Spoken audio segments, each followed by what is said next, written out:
this is really interesting. So obviously something is in India that people really believe in this. I heard, and maybe you tell me if it's true, that the Indians have gods for everything, for example. Yes, Is that that's true? right.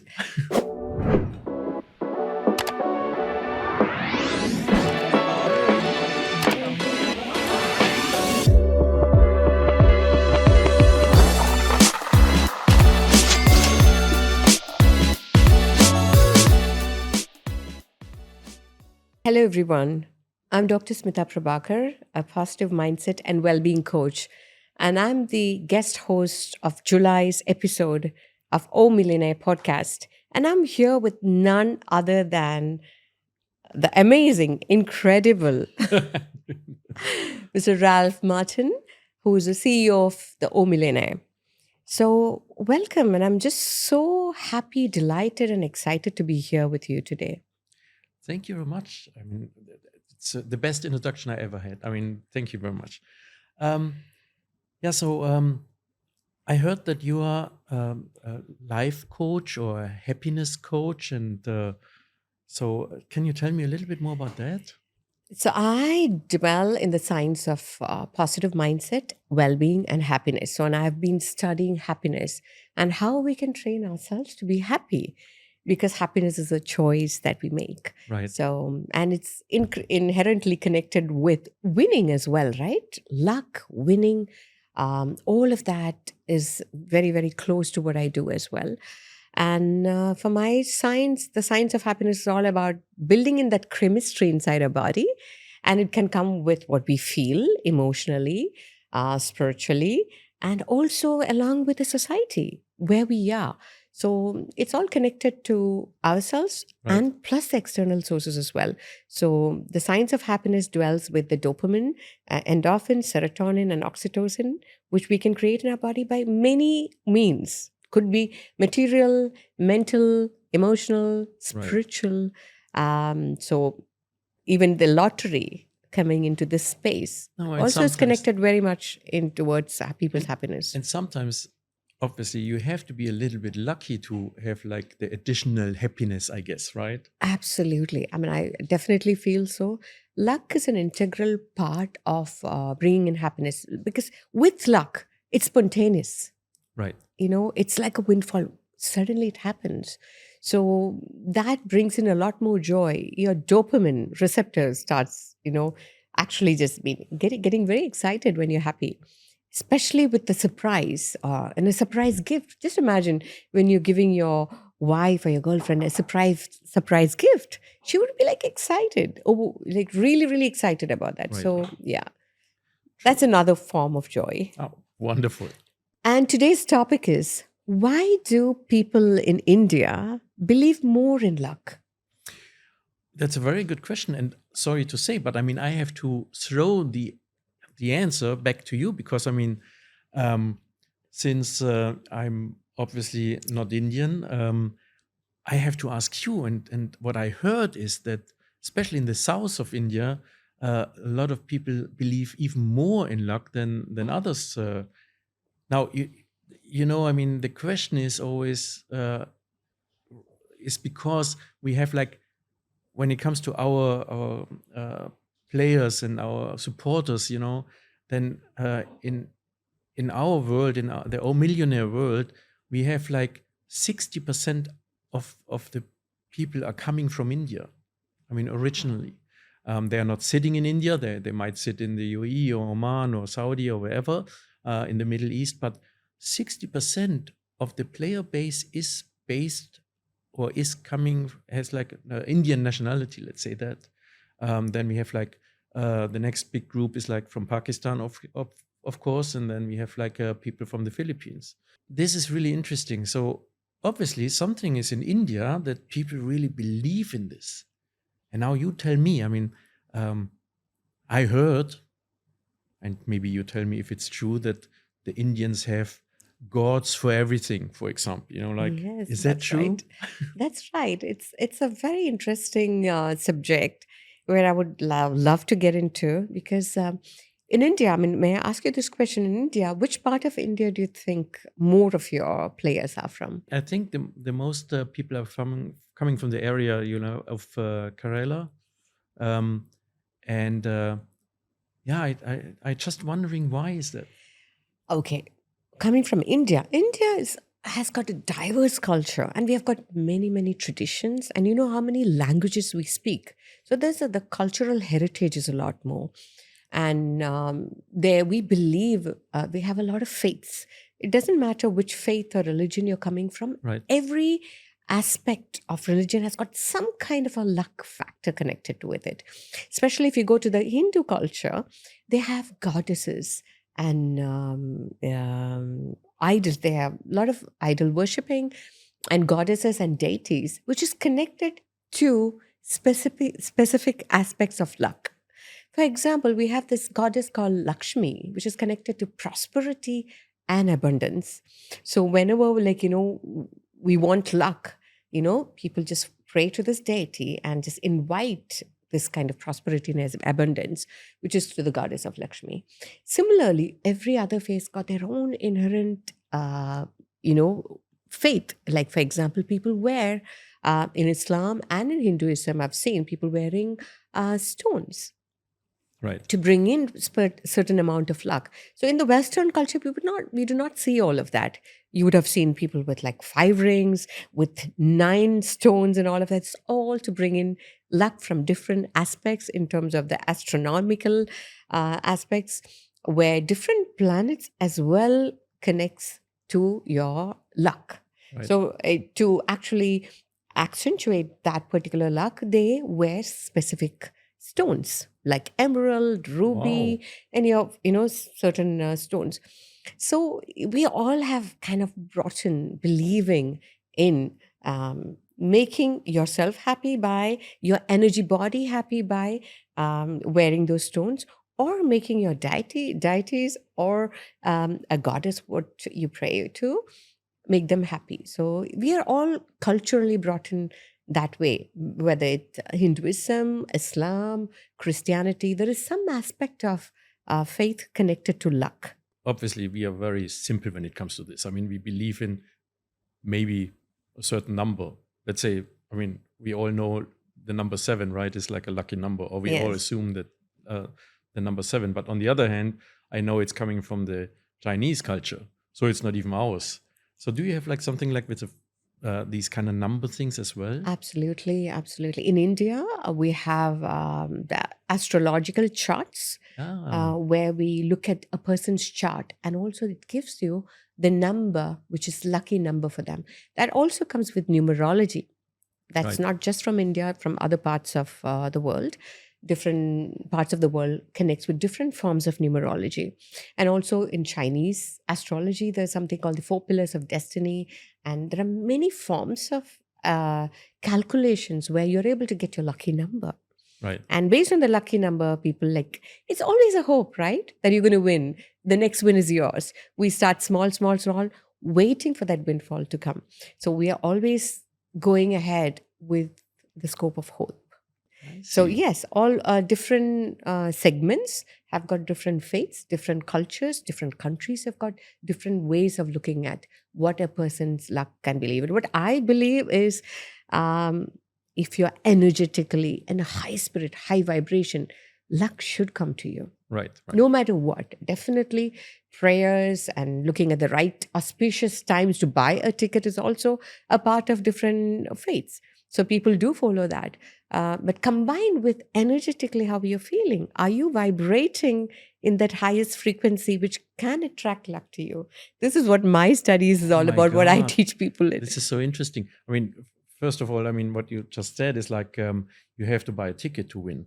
That's the first thing, right? I mean, if you don't, or what Maradona, our host at the show, always says, like, if you don't buy, I mean, you cannot win. So, I mean, this is like obviously the first part, the first step to your luck. But, and then we have like another idea I just had is like, I mean, everybody's talking about AI right now, right? So if I think, like if you have like your favorite numbers or your something like really like anything like the birth date of your kids or something like that, maybe you can even use AI today to generate your lucky numbers. I also believe that if you have your lucky numbers, you stay with your numbers, because I mean, it brings you closer to a winning. If you're losing this time, next time it's more likely you win. Interesting things, but the cultural thing obviously is so different, because let's say South India is more it's more open to this lottery ideas and all these kind of things, right? And I think even they have like festivals for these kind of luck and hope and whatever. Yeah, definitely. In South India, there are a lot of rituals what people perform Right. to bring in luck to the family, right? For example, they're also like working with the karmic belief system where whatever's happening in your life is a result of something which has happened in your life because of your forefathers, your ancestors. And if there's any blockages there, in South India, there are many rituals to remove the blockages and bring in more luck.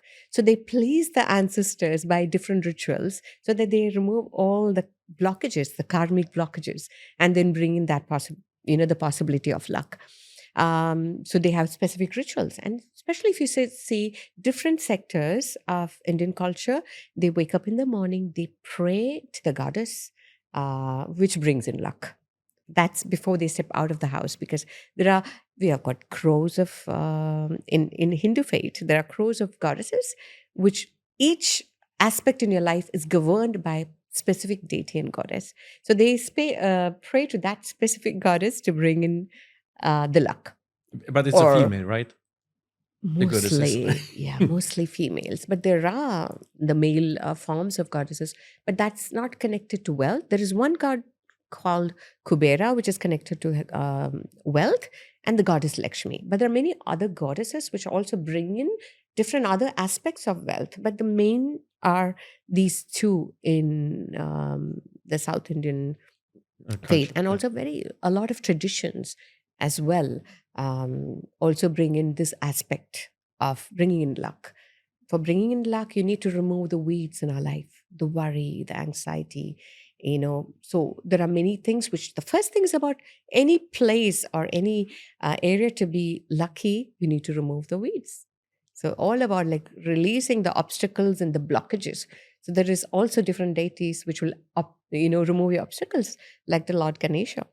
So I'm just talking about one faith, but there are all the other faiths as well who has different ways to remove the obstacles. So if you go to Islam, you see a lot of people wearing specific stones, Right. which is blessed and which is initiated for your prosperity. So same way in Christianity as well. There are many other ways to bring in luck and prosperity. Ultimately, it's all raising your vibration. What I feel is raising your vibration towards the luck. Right. But I think, like, especially when we are looking in this kind of area, then I mean, we are talking mostly about Hinduism, right? Yeah. And Because there are many more rituals connected to this in Hinduism. and the culture is much older, of by far older than just, like, let's say, our Christian culture or whatever it is. Like, I mean, I'm just saying, like, this is like not something very recent, and I'm talking about 2000 years. Yeah. It's far older. So I mean, that it's more like into these people, and that's probably why that's why they participate even more. Yeah. Because luck is again being lucky. Right. There's a lot of positive connotation, right? He's a lucky person, right? Or he says something good because he's a lucky person. He says something nice. Because definitely people's vibration affects how you live, how your life is all about, right? How you show up in the world, right? I feel luck can be actually created by raising your frequency to that and match the frequency to what you want, right? Bob Proctor is one of my biggest mentors, right, who I worked with. And he talks about, if you want to achieve something, raise your vibration to that frequency where it connects to that particular, ideology or thing what you want to achieve, anything in your life. And this is by working with yourself. First of all, work with your own well-being. You vibrate in the frequency of luck and happiness, you will definitely attract it. And that's when something tells you, go and buy that ticket. Something drives you to go and buy that ticket at this point of time. You know what? I sometimes I have like I get like uh, these emails or that people are saying like, oh, I bought like 3 tickets, I didn't win. So I mean, and then they say like, oh, I'm not buying any more tickets. Yeah. This is already bad vibrations, I would say, when it comes to the logic, right? I mean, if you're like already giving up hope and saying like, oh, I'm not lucky, then this is not really positive Ralph, for winning. I mean, people, I guess, should be more positive of like in believing that they are going to be lucky, or absolutely. having like luck, and then the luck is coming to them, probably, right? Absolutely, Ralph. I totally agree with you. Why does anyone lose hope in life? True. And how many people have gone through many, many hurdles, right? How many jobs people have lost? They're changing jobs and hoping to have the best job, right? But do they stop trying? A lot of people do give up. That's why they come to people like me to just help them to just keep that motivation Right. on. But do anyone give hope on life itself, right? Right. It's important to keep that hope on, vibrate in the higher frequency more and more, and you keep trying. People fall down. Always the failures are stepping stone towards a higher success. But don't give up down when you're down. We get up and we walk and we go ahead and keep trying. That's about life. If you don't keep trying, if you don't take risks in life, what is life all about? Do you like a life which is stagnant? Even if you're happy, does anybody like, oh my God, it's so happy? I mean, can I make some mess out of it, right? It happens in our life, right? We really want excitement, challenges in our lives to make life more eventful. If you look at kids or babies, if they start walking, they always fall, right? If they give up, they never learn to walk on 2 legs, right? And that's so yeah, whenever something happens bad to you or whatever, like you're down, get up again, get it together, and try it again. And the same thing with the lotteries, actually, like, because I believe, a lot of people say like, like, oh, I never win. And I'm like, have you ever bought a lottery ticket? No. Of course you cannot win. This is very simple, but and did the same thing, like getting a new job maybe, or a better paid job, or getting a job in general. Like all these kind of things, need so much engagement from, and it's probably your own mindset to get there. You are probably teaching the people that it's not coming from outside. Somebody's just walking on the street and saying like, you get a better job. You have to do some effort, Yeah. to get something, and or hopefully in a positive way. Absolutely. I totally agree with what you say. It's again the positive psychology, Right. right? So when you was mentioning about this factor that I don't win, I never win. And as you said, did you even buy a lottery? Did he take that first step towards winning, right? So he has already made a decision in his mind that I never win a lottery. I'm not lucky. This is a statement or a decision what you're making in your life. Right. Because you already close the hope. Yeah. Right? Yeah. I don't True. win. Yeah. So why not? Let me just try. So the whole thing is about just being open towards possibility. Be open towards that infinite possibilities, what actually the Almighty or Source has given you. You are actually born with unlimited possibilities. We are the people who are making our possibilities less by creating certain conditions created by society, your upbringing, or someone has told you, oh, you're not a lucky person. So you take that as a serious fact and then you make that your own. But that's not your reality. You have infinite possibilities. Right. So when each and every person think that you have infinite possibilities, why not? When you say why not to the life, it's so incredible. When you mentioned before, that some people are using like the rings or the stones, lucky stones or whatever, or even the goodness you have like in color. That's an amazing thought. I never thought about it for myself, but I think it's amazing because this way, you have something to look at, or to like a reminder for your luck, or even to worship the goddess. What was her name again? Goddess Lakshmi. Yeah. amazing. I mean, I probably would go there every day and whatever, give some my contribution to win, you know. By the way, there are many places or many worship rituals where they promise to this deity or goddess and say that if I win, I'm going to give the share to you, right? So they make a token of appreciation, Right. once they win. So there's like a pact going in, there's a conversation going in, right? So, and they go with that hope. So I always believe that never stop hoping or never stop aspiring for something greater. Don't make a decision. I'm not lucky. I will not win. I've tried many times and I might, don't make decisions for yourself. You never know.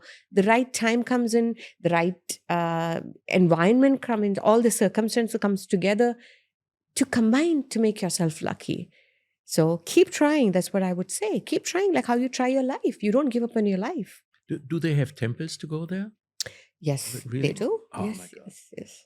I need to go there. I have to go there and see it myself because I think that's a wonderful idea, and that's probably an explanation why so many people from India are participating in the Millionaire lottery. Actually, Yeah, there's a very strong cultural upbringing connected with the faith of, it's the abundance is not about just material, peace, spiritual, Right. emotional. It's all about being happy, being abundant in life itself. So as we were saying, the beliefs and the belief systems shapes behaviors and decisions, mostly, the people from India. Right. So that's why overall they tend to buy more lotteries. I have to admit, I mean, this is a wonderful podcast because, I mean, before I was always like telling people, like about technical stuff.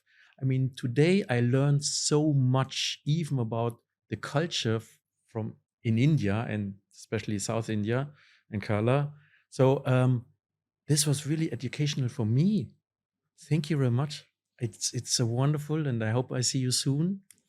And to everybody, thank you very much for watching. Thank you so much. It's just been a beautiful journey, understanding deeper about not just the technical stuff about lotteries, but the culture and about the behavioral patterns of people. It was very insightful for me too. And I was also wondering, like you were mentioning that in Kerala, at some specific place, you were doing a lot of common good by contributing for. We are contributing to schools actually. This is one of our good cause projects we are doing.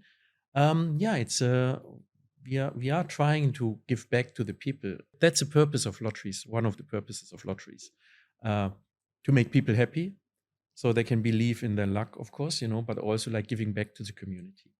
That's incredible. I've heard that you were giving pencils and a lot of contribution to a place called Trivandrum.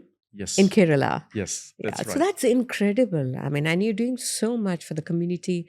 And it's such an honor, Mr. Ralph, that you're doing such good things. At the same time, helping people to win lotteries and making their lives. Thank you so much. And I'm so glad to be in the show. Thank you very much and hope I see you soon. Thank you.